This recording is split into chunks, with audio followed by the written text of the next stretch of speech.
আসসালামু আলাইকুম এভরিওয়ান, সকালে কেমন আছেন? আশা করি অনেক ভালো আছেন।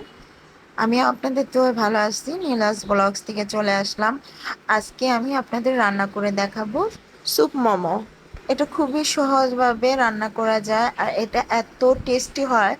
আপনি বাইরে তো অনেক ধরনের মোমোস খেয়েছেন, বাট এই আমার রেসিপিটা আপনি একবার ট্রাই করে দেখবেন। বাইরে মোমোস খাওয়া ছেড়ে দিয়ে বাসায় তৈরি করে খাবেন। এটা এত টেস্টি আর এত ইয়ামি, বলে বোঝানো যাবে না যতক্ষণ না আপনি টেস্ট করতেছেন। এখানে আমি 2 কাপ ময়দা এবং 1 কাপ কর্নফ্লাওয়ার দিব আর পরিমাণ মতন লবণ দিয়ে দিব। লবণটা প্রায় 1 চামচ ছিল। তারপরে আপনারা আপনাদের টেস্ট মতন দিয়ে নেবেন। সবগুলো এখন ভালো করে মিক্স করে নিব। এখন আমি গরম পানি মিশাবো। পানিটা অল্প অল্প করে মিক্স করবেন, একসাথে দিলে বেশি হয়ে গেলে ডোটা নরম হয়ে যাবে, এতে আপনি রুটি বেলতে কষ্ট হবে। তাই অল্প অল্প করে আগে চামচ দিয়ে নেড়ে নেবেন। যেহেতু গরম পানি দিচ্ছেন, হাতে নিতে পারবে না। কিছুক্ষণ নাড়ার পর দুইটা একসাথে করে ভালো করে মথে নিতে হবে হাত দিয়ে।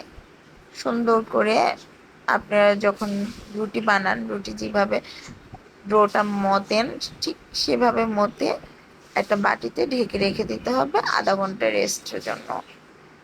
এখন আমি এই দিক দিয়ে আপনি চিকেনটা করে দেখে, এখানে আমি মুরগির 2টা বেস পিস নিয়ে নিয়েছি। এখন এগুলা সুন্দর করে কাবাবের মতো ঝুড়ি ঝুড়ি করে নিয়ে নেব। এটা ব্লেন্ডারে করবেন না, ব্লেন্ডারে করলে দলা পেকে যাবে। তাই এটা এভাবেই প্রসেসিং করতে হবে। এখন আমি তেল দিয়ে দিব, তেলের মাঝে রসুন দিব। রসুনটা একটু ভাজা হলে যখন ফ্লেভারটা বের হতে থাকবে, তখন আমি দিয়ে দেবো পেঁয়াজ কুচু। পেঁয়াজটা একদম পাতলা করে ঝুড়ি ঝুড়ি করে নেবেন।